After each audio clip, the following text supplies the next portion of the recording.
back. You are watching the Outside View live on Women's Cricket Zone. Today we talk about the second T20 international between South Africa and Pakistan. And it's always great to have cricket on a weekend. You can just put your feet up, plonk yourself in front of the screen, forget about your work, grab a snack or two, and just watch some good quality cricket. May I add, you also get to watch bonus content in these live chats where we host the experts who talk about the fixtures, the players, their mindsets, everything in between. Let's dive right in. Ananya, I extend a very warm welcome to you and your Twitter handle on this show today. How are you doing? Are you all set to go? Yeah, thanks a ton, Radha. Hopefully, I don't jinx anyone today. I'm not going to take any names. So, yeah, hopefully. Yeah, we'll hope for that as well. Claire, welcome back. I know I told the viewers that they can sit back and watch cricket, but you're going to be very intently watching this game, aren't you? Oh, absolutely. What could be best on a Sunday afternoon in South Africa and watching some good quality cricket? So I'm pretty excited. Looking forward to the game this evening. Yeah, and just before we head out to talk about the toss and everything, Pakistan have now played 4 out of 6 games in this series. They've won all 4 tosses and they've lost all 4 games. So, these games seem to be getting more and more one sided as the series goes on. And credit to South Africa for sort of rallying their troops, progressively improving in every game. Claire, just a quick analysis and assessment of the South African cricket so far. I think the summary and what I've taken out of the ODI series now moving into the T20, very rusty early on, understandably so. Okay, I mean, we don't even need to make excuses, but the massive positive is I feel that every single game there's been an improvement. And it really does look for me like the South Africans are taking small things that they've identified also within their personal games. And when they can get to the nets or can get into the middle, they are working on it incredibly sort of intensely. And for me, that is very, very important because it's not just identifying things and trying to get it right. They actually are getting it right. And for me, the standout at the moment is Lizelle Lee, who we saw go out so badly in that first ODI. It was a huge technical flaw of hers. And she obviously worked incredibly hard over those 2 days before the second ODI, and she's looked in really, really good nick after sorting that out.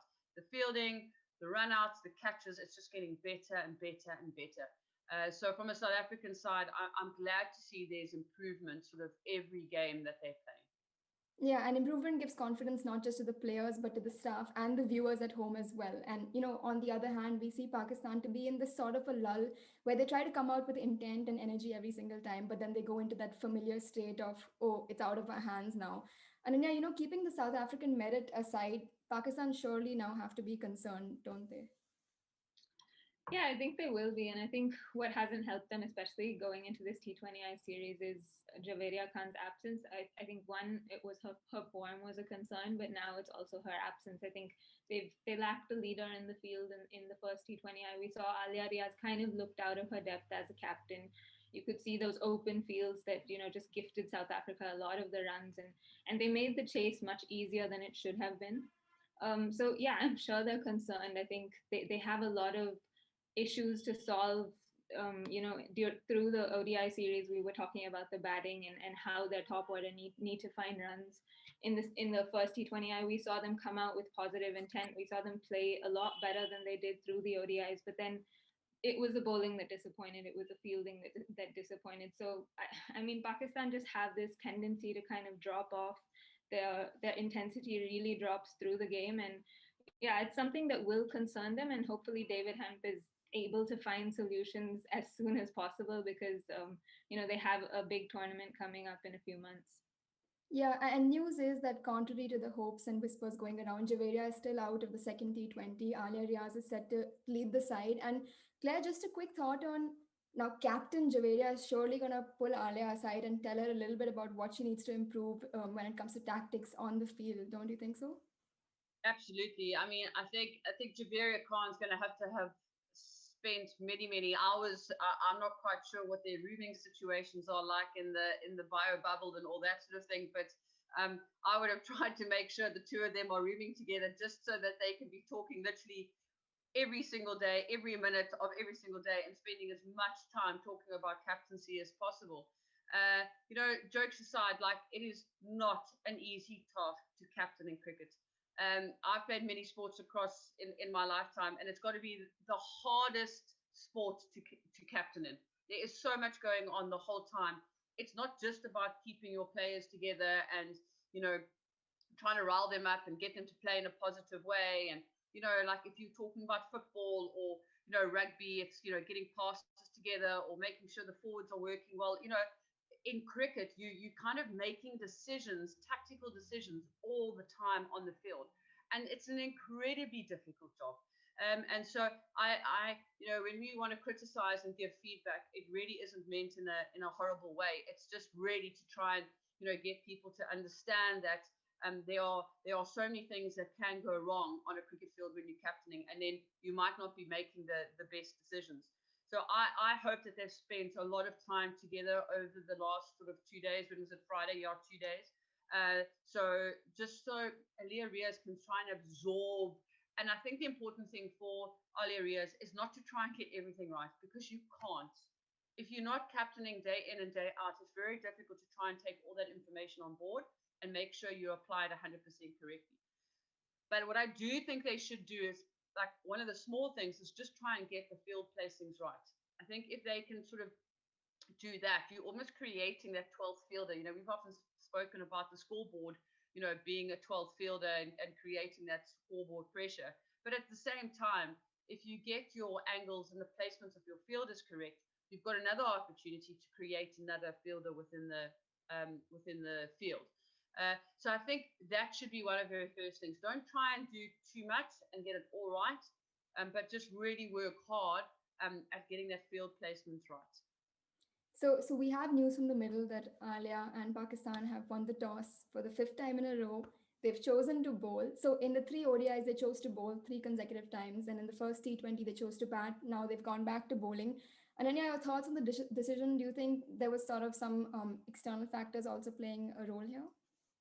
I don't know. I feel like, through the ODIs, we saw Pakistan with this mindset that they wanted to chase every game, and I feel like, having watched Pakistan a lot over these last few years, they seem more comfortable chasing, and I'm not sure why, but it's like if they have a target in front of them, maybe they feel like the lower order know what to do a little more, because even against India, they like to chase a lot, and they have been successful doing that. So I think, I'm honestly, I don't think it's the right thing to do, considering they did come out, with very positive intent, like I said earlier, in the first T20I, and they looked really good. I think they just lost their way in the middle, with the way they batted. They kind of dotted up too much. So I think it's a step backwards, but hopefully they just find a way to chase down a total, because they need to bowl really well. And I think the reason they've gone back is because South Africa chased the target down very, very easily. And I think they feel like in the ODIs, they challenge South Africa a little more by chasing, and it's probably something they think they do better. And Sune is probably pulling her hair out, wondering what she has to do to win a toss here.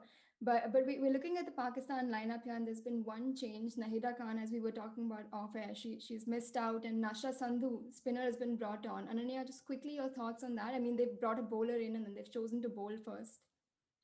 Well, I'm happy they brought Nasha Sandhu in. I mean, we saw her bowl really, really well through the ODIs. I think she was their best bowler by far through in that series, and she's bowled very well to South Africa. But I still think it's not as aggressive a move as I would have liked to see. I mean, I've been harping about Aroop Shah for a long time now, and I feel like a leg spinner just provides a little more variety to that attack. They already have Anam Amina as a left arm spinner. They have Nida Dar as another finger spinner. So Aroop just gives them a little more, I suppose, aggression. She's new.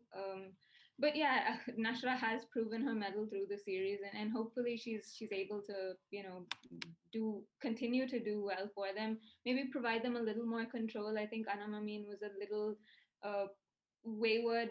Uncharacteristically so, but she was a little wayward in that first T20I. So maybe that's why they brought Nashra in. And I mean, Nahida Khan, I'm not surprised she's missed out. She's had a very, very poor series. So, hopefully Pakistan did look a bowler short in that first T20I. So they're just trying to cover that up, I suppose. And this will force Alia Riaz to bat higher.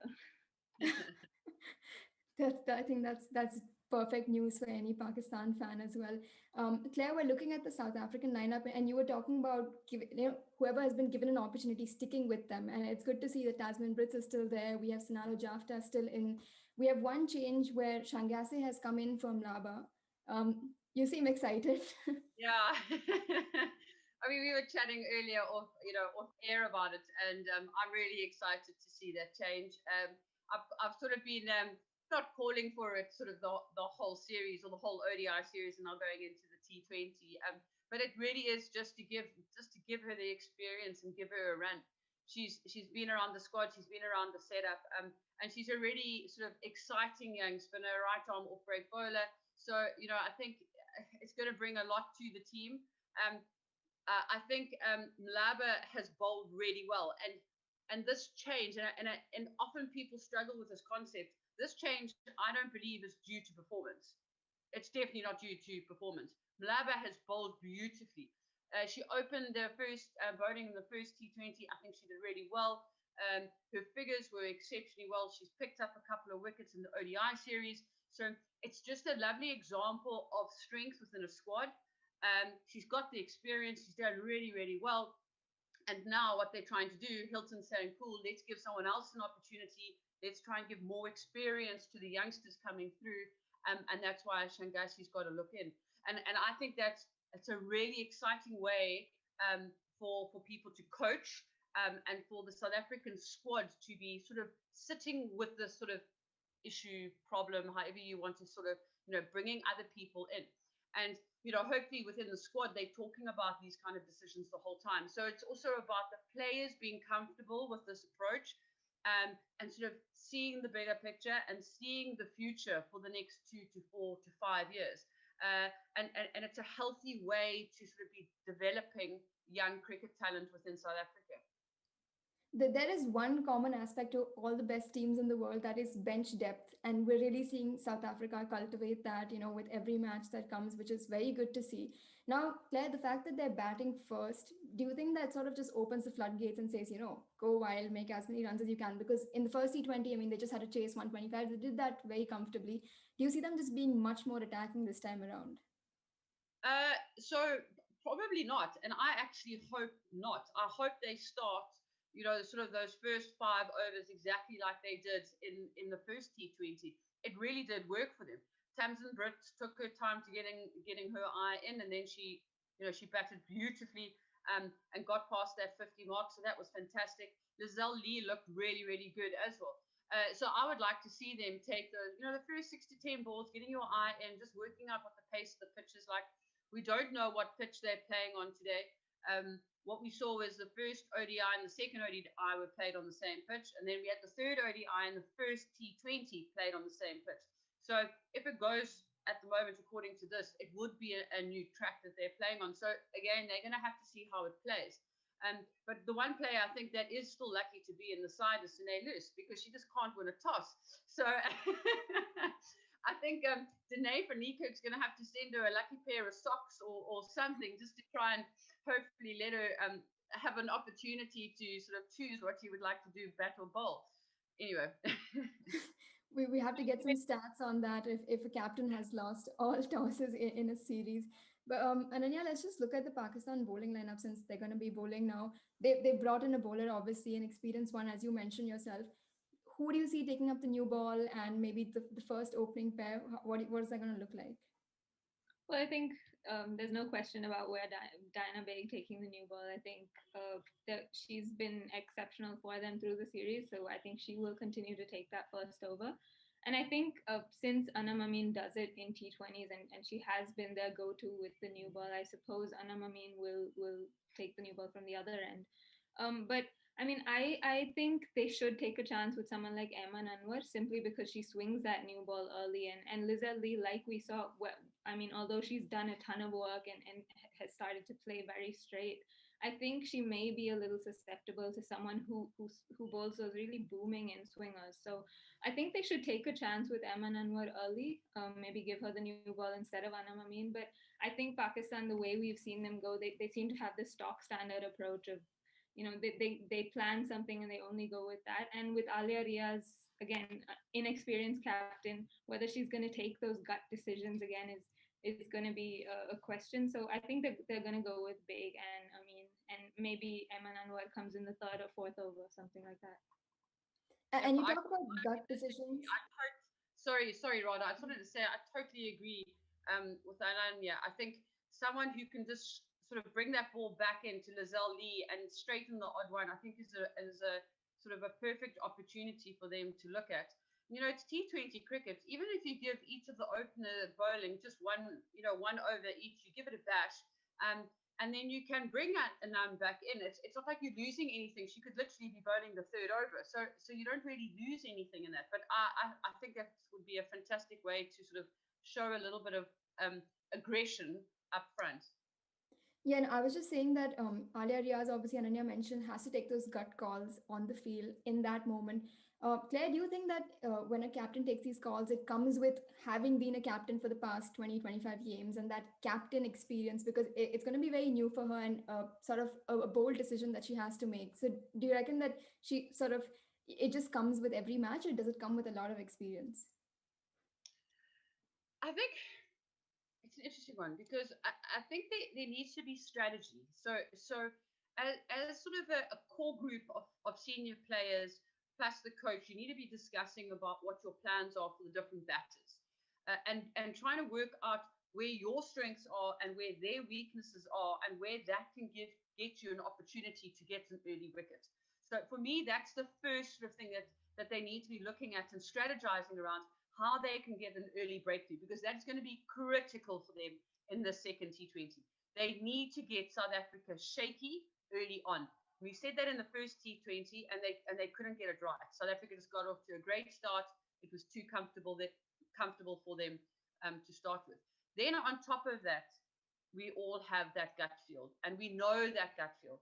And that gut feel sort of only comes the more you experience, the more you are in different situations, and the more games you play. So she might not have all of that gut, but sometimes if she's standing there in the field and she suddenly goes, "Oh, I need to throw the ball to myself," or "I need to, give Sahel a quick little over here," and she needs to feel that, she must also go with her gut, because most of the times, and we know that your gut is normally right, 99% of the time is right. So she also needs to learn to trust her gut. You mentioned throw your ball to yourself, and I know, and we know who we're referring to over there. Hopefully, we see Sune do that in this game. But so before I ask for your score predictions, I'm just going to take a step back. Now, this is the second T20 in a three-match series, and we always talk about it. This is the pivotal game. It's do or die for both teams, but more so for Pakistan, because if they lose this one, then it becomes a consolation win. Those words start creeping in. It comes into the minds of the players. So Ananya, like this is it for Pakistan, isn't it? All their energy, strategy, planning, everything just goes into this match.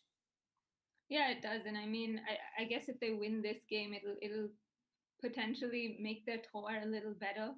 The experience of the entire tour, having lost so far, I mean, I'm sure they're itching for a win. Everyone, I mean, but what I feel for Pakistan is, having watched them over these last four games, and you mentioned it as well, is how their progress has, that their line has kind of gone down. And I feel like I'm a little worried that they're just kind of going through the motions. We saw a bit of intent in that first T20I, but after that, everything dropped off. And, once you get into a rhythm of constantly losing, you get into really bad habits, and you don't realize, or, I mean, winning takes effort. I mean, if you have to, get over that line, it takes a lot of effort. And if you're mentally not there, it's that much harder. And when you look at Pakistan, you just don't feel like they're all there.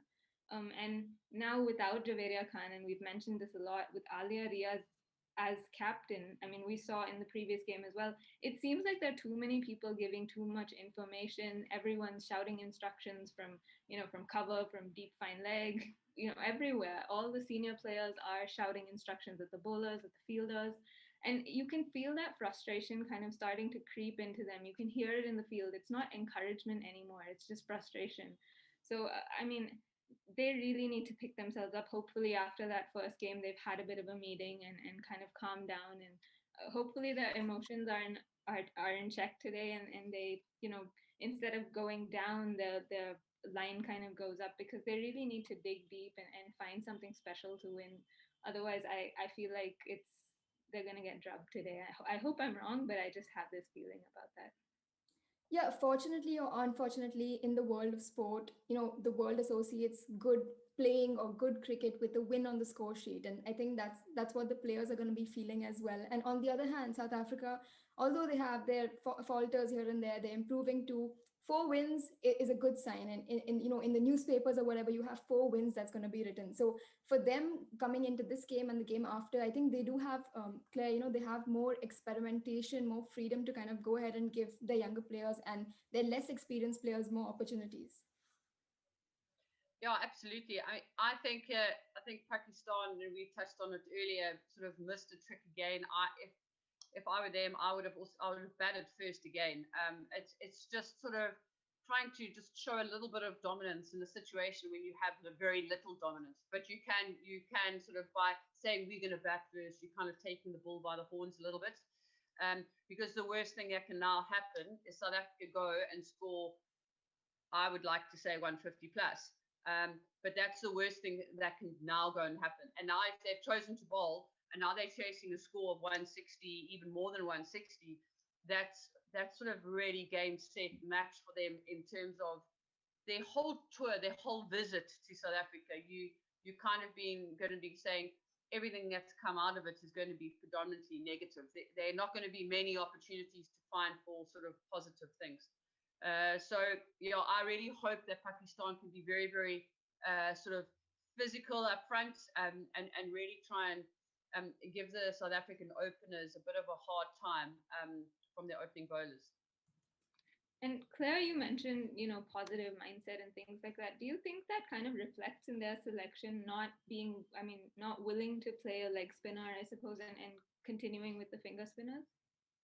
Yeah, I mean, we talk so much about fear of failure, and when you start on that sort of like down, well, that slippery slope, it's really difficult to try and get any traction.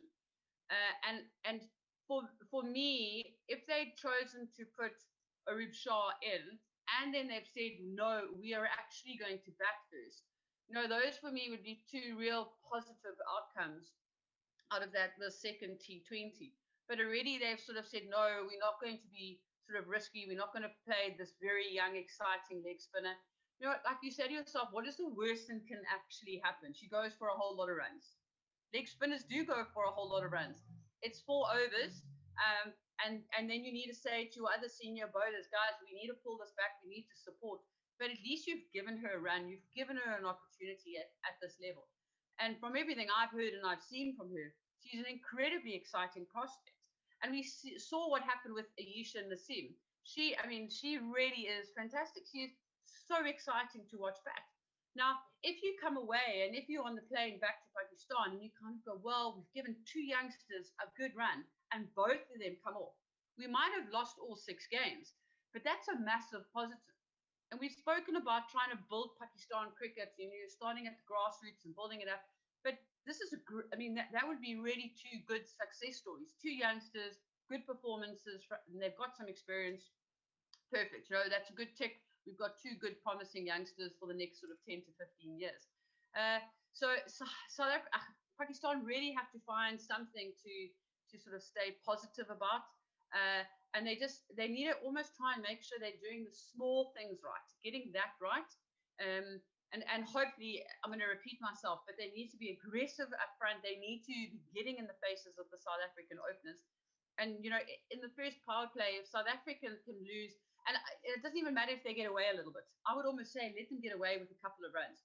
Even if they sort of hit 30 or 35, even if it's 40, but they've got 2 or 3 wickets, then South Africa are going to have to go, oh, okay, hang on, we have to pull our sort of foot off the accelerator slightly. We just need to consolidate because we want to bat our full 20 overs.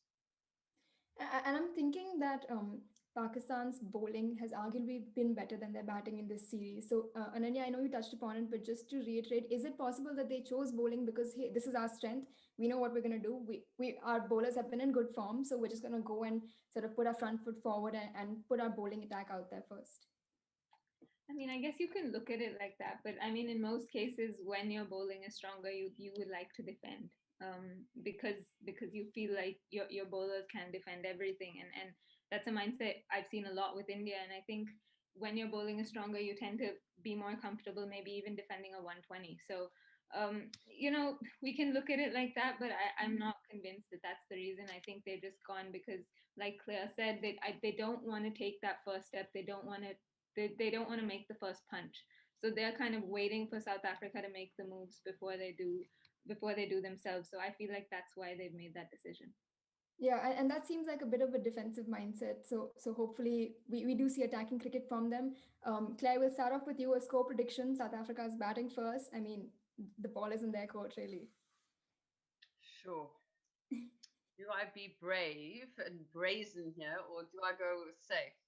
No, brave. Yes, Come on. Okay, I'm gonna go brave and brazen.